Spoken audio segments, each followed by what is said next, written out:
Well, it's a bit earlier on a Thursday evening, and I'm coming to you from my Johannesburg home, and I've got Nino Podesta in his Cape Town home. We're on the brink of a busy weekend for us here on Clocking the Gallop, because Nino, let's hope that we didn't peak too early today, but today, if anyone listened to our broadcast today, they'll be counting their bucks well into the weekend, won't they? Yes, Nico. I think you tipped 6 out of the 8 outright and 2 second choices won. And my concern was early in the week, as I told you, that I hope we haven't peaked too early. Yes. But this card tomorrow, I like a few horses. I know you said to me that you do like a few horses, but before we go into your selections, and we're not going to take very long on them, because we do have a time constraint, unfortunately, for both of us because of load shedding. But I do want to bring up the news about our Clocking the Gallop direct line, because many of you out there might not have heard about it and might want to get involved. And you literally have 20 to 24 hours in which to do so. So here is a quick reminder of what we're doing with effect from tomorrow. Your subscriptions, please to be in by lunchtime tomorrow latest. And by lunchtime, I mean, well, let's have a look at the first race at Fairview. The first race is at 12:40, so we'll make it 12:30. If your subscriptions are in by 12:30 Friday the 25th, it's 250 Rand, and you get the selections for 4 race meetings. The 2 meetings on Friday, Fairview Day and Grable Night. The meeting on Saturday, the Summer Cup meeting, and Sunday, the meeting at Kenilworth. And there is the account number that you need to deposit the money into. Please use your name and your mobile number as your reference when you do your 250 Rand payment. And then after you've done your payment, send the proof to us on our email address, clockingthegallop@gmail.com, or WhatsApp it through to us on 079 390 5747, and you will start receiving your selections tomorrow from us. We're looking forward to having you on board. Well, today was a very interesting day, as Nino mentioned. It also included the 5,500 winner of legendary rider Pierre Striker Stratum. He rode the last race winner Admiralty Arch, which I suppose, Nino, takes a bit of the pressure off him of riding the 5,500th winner on Saturday in the Summer Cup, where he's got Nebras. Just very quickly, I know you'll be engaging with us on the selections for the weekend, but very quickly for the Summer Cup, how do you see it? Well, Nico, I think it's a bit of an open race. I've sort of changed with sparkling water. I don't really like that anymore. I think Safe Passage is the right one, but I'm still sticking with Aragosta as the dark horse in the race. So I know what you like. I think I know what you like, but I'm not going to mention it. But my dark horse is Aragosta. I see the blinkers have come off. I know he's badly drawn. Yes. But, you can overcome that draw. Well, remember that I wouldn't put anything into the last race with the blinkers. Maybe the blinkers didn't suit him. Yeah. I think that's the dark horse. He's getting a bit of weight from Safe Passage, and I believe that's the dark horse in the race. At 33-1, you can't get it. Yeah, Aragosta there for Nino as a bit of an outsider. Let's see what you like on the card tomorrow. We're going to go right now to those Fairview Polytrack meeting selections. I hope these are the right selections, but for some reason they're not coming up at the moment. So I'll just get them in a moment. Nino, the card, you like the card? I like it. Yeah, carry on. No, I said I like from race 3. I don't like the first 2 races. Okay. I must be honest with you. Okay, well, from race 3 onwards. Race 3 onwards. Okay. Well, here are the selections. Let's start off in the first race if we can. The first race is a maiden handicap, which is always a tough one to call. 1,200 meters here in the first. Where are we going for the likely winner? Well, Nico, we're looking at Captain Mornay, but he's drawn 12. But Louis McCoxwell is on. By the way, is Louis McCoxwell riding tomorrow? Because I know he never rode at Kenilworth yesterday. Yeah, what I'm seeing at the moment is, yes, he is. I don't see that he's not at the moment, anyway. Anyway, this is a trappy race. I think lots with chances. If Captain Mornay overcomes that bad draw, I think he has got the initial gate speed to do that, and hopefully not too much is taken out of the horse. I think he'll be a big runner. Goom Goom now with coming over the 1300, 1200, well drawn. Another one that's got to be respected, Kind of Blue, and even a horse like Grand Daddy Purple that brings Cape Town form into the race. I wouldn't be leaving that out. And maybe even, I don't know about Uncle George. I see Louis McCoxford, the stable jockey, is riding Captain Mornay. Yeah. So for me, Nico, between 2, 3, 4, and 6. Okay, 2, 3, 4, and 6. Nino's numbers to concentrate on in the first race where there are no changes. By the way, there is a jockey not riding tomorrow. It is Shannon Devoy. Oh, Shannon Devoy's not riding. Shannon Devoy is not riding. He only had the one ride in race 6 anyway. Right, let's go to race 2. Race 1 starts the bipod. Race 2 is the start of the PA. Here, number 1, I'm in Love, got blinkers. Number 4, Lady of Gold's got blinkers. Number 5, White Witch has got blinkers and a tongue tie. And number 9, Sweet Ohana, has got a tongue tie. Now, let's go to your numbers. 4, Lady of Gold is your top choice. And what is scratched? Yeah, is there a scratching? Oh, no, there isn't. in the third race, there must be a scratch. Nothing in the second. Well, hopefully Kelly Mitchell can open up a double for us. This newcomer to PE, I think he's got a chance. I don't know what happened to I'm in Love last time out. Maybe the blinkers will make it improve a little bit, but it was very disappointing first time in PE. And maybe even maybe she'll take to the Polytrack, and that could show improvement. Mercurial Jet is a runner, and also number 5, another newcomer with Cape Town form. That could be a runner. So for me, I think I'm going with 2, 4, and 5. Okay, 2, 4, and 5 are Nino's numbers in the second race. Moving on to the third race. Now, the reason why I've only got 3 selections there for you is because there is a scratching of number 12, Irish Willow, in addition to number 6, Bella Belize. So 6 and 12 are scratched from the third race, reducing it down to 11 runners here. 11, Zambak, is ridden by Ryan Munger, who's now +1. So this carries 52. And then number 13, Shining Armor, is now ridden by Yuze Ramzan in the third race of the day. Well, your top selection is your best bet here of the day. Yeah. And we dance. It's going for 4 in a row. And I see she's at 5 to 2. You're tipping that as the best bet. Yes, I am. I think she's going to be hard to beat. Very impressive winner. Beat Santa Therese. It's getting better and no problem with the poly. Nico, for me, the best bet on the card, the only danger is number 9, Phoenix. Short and sweet. Okay, 4 from 9. In the third race, Nino is pretty confident that And We Dance will reel off another win there. Race 4, 25 past 2, a merit rated 68 handicap over a mile. Here, no scratchings. Number 6, Surya Varman, has a compression mask. Alamites go on number 10, Bit of Fun, a full set of Alamites, because it's normally wears a half set. Here, you're in the camp of Track Commander, Samanga Kamala for Gavin Smith. I think this is a bit of a trappy race. I am in the camp of Track Commander, coming back down in distance, back to the 1600. I think the 1900 was too far last time. But you've got to respect number 3, Blonde Act. Jaspera has got very good form, Flinders range, and maybe the upset could be Light Without with Donald Boygela Boyley for Emmanuel Cuckness. Well drawn, that could cause an upset. Okay, so pretty wide open there, that 1600-meter event. Just quickly touching on Blonde Act, it was a tremendous first effort, wasn't it, in Gqeberha last time out when it ran second to Picture the Moment. It's much better suited, I think, to the distance, but first time on the Polytrack for Blonde Act. I think it's got to be a big runner. Yeah.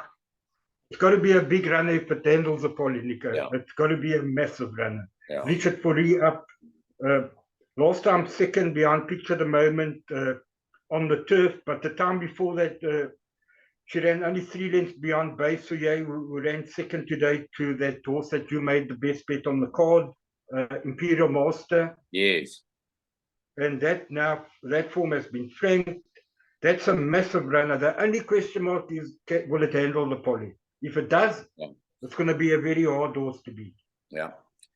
Right, let's move on to race 5, a Pinnacle Stakes over 2,200 meters. Important scratching here. Number 1, Divine Odyssey. It was a tough choice, I think, for Johan Janssen van Vuuren, whether to run it in a Pinnacle Stakes at Fairview on the Polytrack or to go for the Summer Cup. It would have been a very, very tough choice.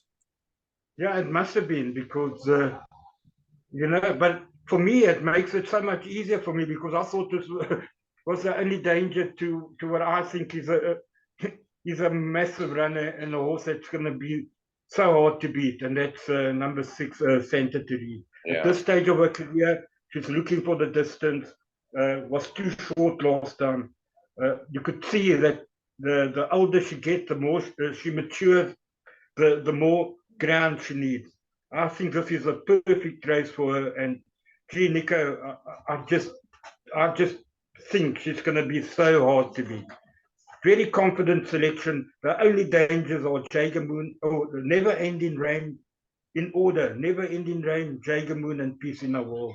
And maybe Barak for those that are going a bit wider, but very strong on Santa Teresa. Yeah, Never Ending Rain is definitely got a bit of class about him. He's the horse that ran 3rd in the Algoa Cup after looking very much like a live wire going to the final 200. I just think he ran out of steam that last 200, actually, because he was well placed by Kamala the whole way. Just didn't see it out. Well, that's the problem, Nico. You know, he's going an extra 200 meters now. Yeah. And he ran out of steam over the 2000. And I believe this horse was 16 max, 16, 18, you know, the 1800 tops. We'll see how it goes over the 2,200. Okay, it'll be an interesting contest. Yeah, very interesting contest. But you do like your Santa Teresa, who you've been with for many, many years now. Santa Teresa to beat Never Ending Rain, Jager Moon. Next race, race 6 at 15:35, is a merit-rated 68 handicap. It's a sprint over 1,000 meters. Biggish field here, race 6, actually. Number 6, Cape Princess, is now the mount of Ryan Munger. That's the jockey change there. But this is, I think, one of the bigger fields of the day. And here you in the camp of Liddell's Echo, who Samanga Kamalo gets back aboard. Now, last time out, he was meant to ride it. He was stood down. But I think he'll be ripping this off to the front, won't he? Yeah, he will be. And, you know, Kamala's a strong when going to the front. It's very hard to pass Blink Kamala when he goes to the front. And this is the way this horse likes to run. He's a front runner. He's a strong front runner. We could probably say that he was a bit unlucky to get beat last time. I don't know if Kamala rode it, would it have won? We can't say.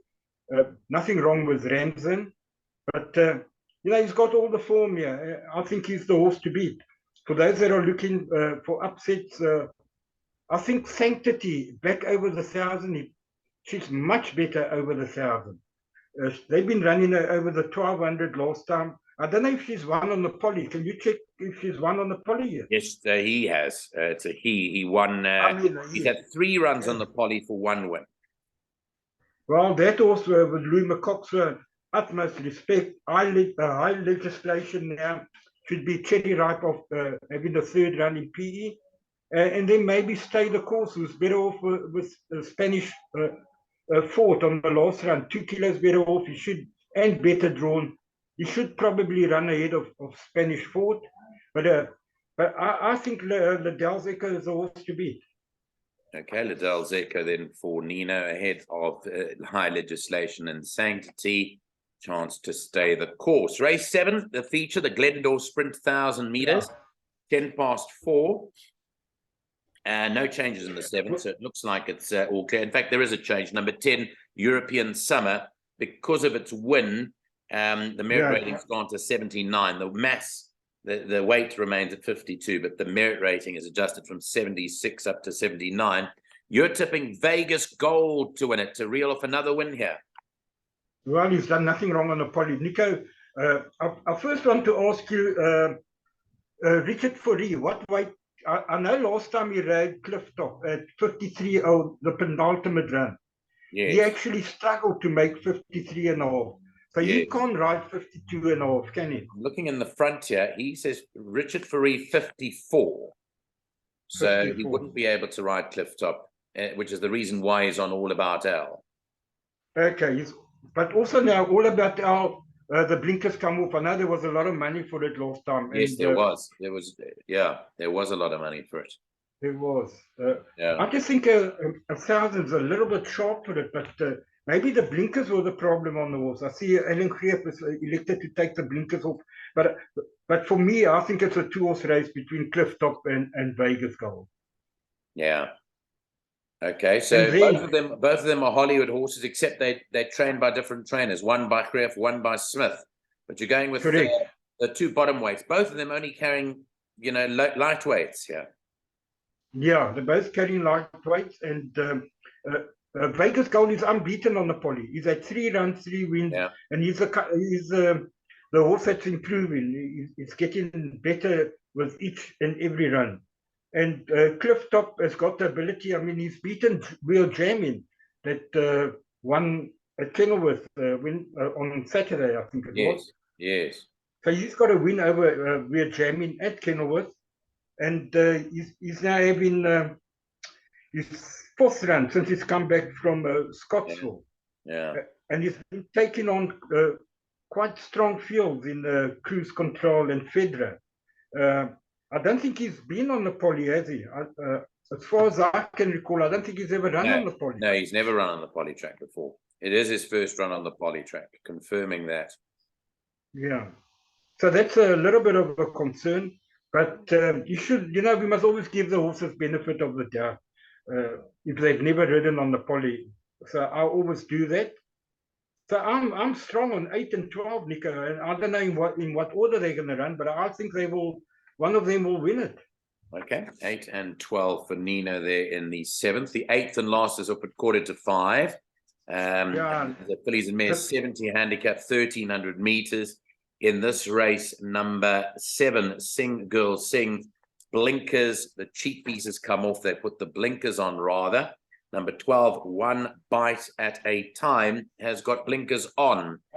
Ancestral Prayer is your top choice. Has to carry the top weight of 62 kilos.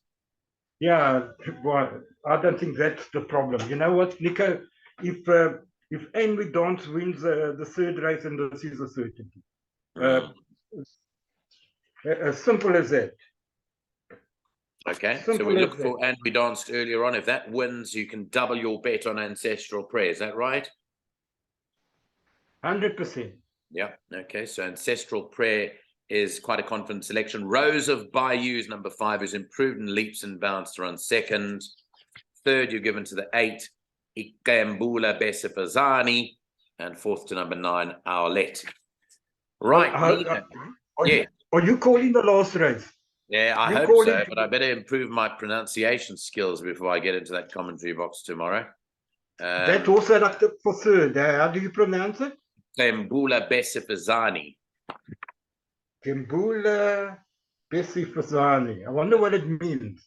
It means give yourself a brandy after you commentate racing where there's strange names. That's what it means. Brandy, I would say like a triple whiskey, maybe.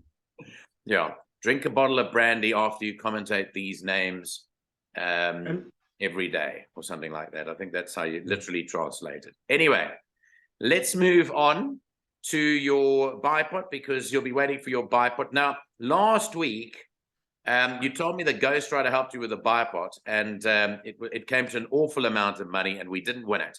I hope that looking at this, the Ghost Riders had nothing to do with this, thank goodness. No, definitely not. Yeah, the Ghost Rider had nothing to do with these tips. Because you're back to 45 Rand, which is more like Nino Podesta's bipods.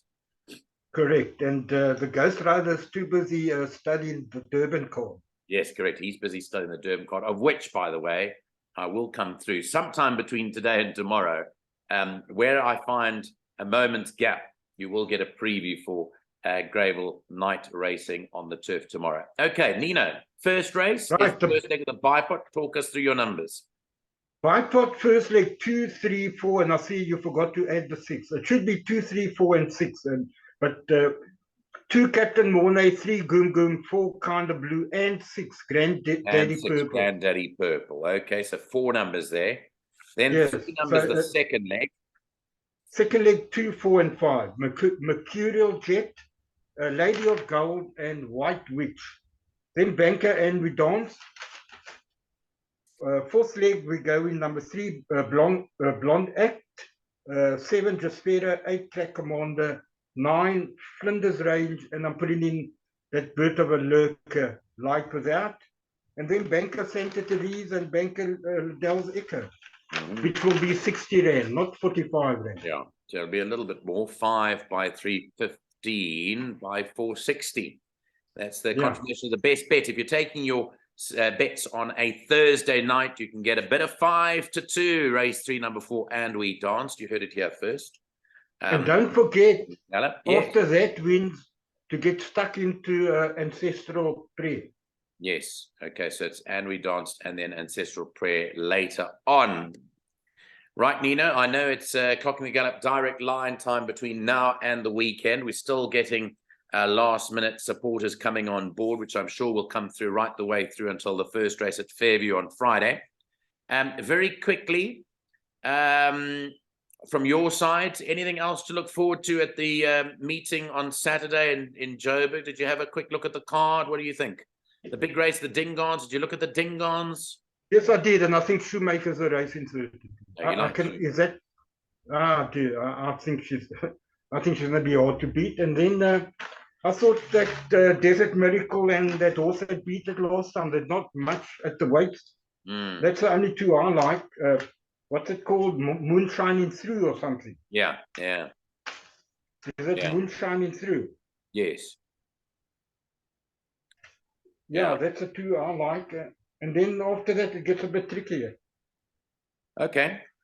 Well, they'll catch all our selections. They'll catch our joint selections and our combined effort on our direct line contributions. Don't forget to come on board. You've had all the details. Nino, I'll leave it there because we've got to go. I know you're looking at that pretty hard now, but I want to leave it there. Thanks very much for all your efforts.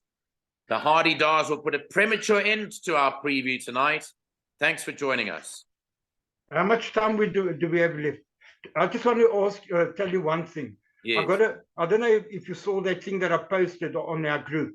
I didn't. That John McDonald sent me. No, I didn't. When he was on the Blue Mountains with a couple of hillbillies, and they were brine, and on the brine there must have been about 20 crayfish. Right now, Aragosta. You know what Aragosta means? No. It means it's an Italian word for crayfish. For crayfish, is it? Yeah. Yeah. So there's an omen for you. Okay. Well, remember, I did like Aragosta in the July. I'm not going to depart from it too much. If I liked it for the July, the Summer Cup's a lesser race than the July. I've got to like it for the Summer Cup. Yeah, so, you like it, but I know you can't eat them because you're allergic to. I'm allergic to shellfish. Correct. So they'd rather steer clear of me. I'd rather just back them instead of eat them. Right. Okay. Thanks very much, Nino. All the best for the weekend. Thanks for your contribution. Thank you, Nico. Thanks. Right. Okay.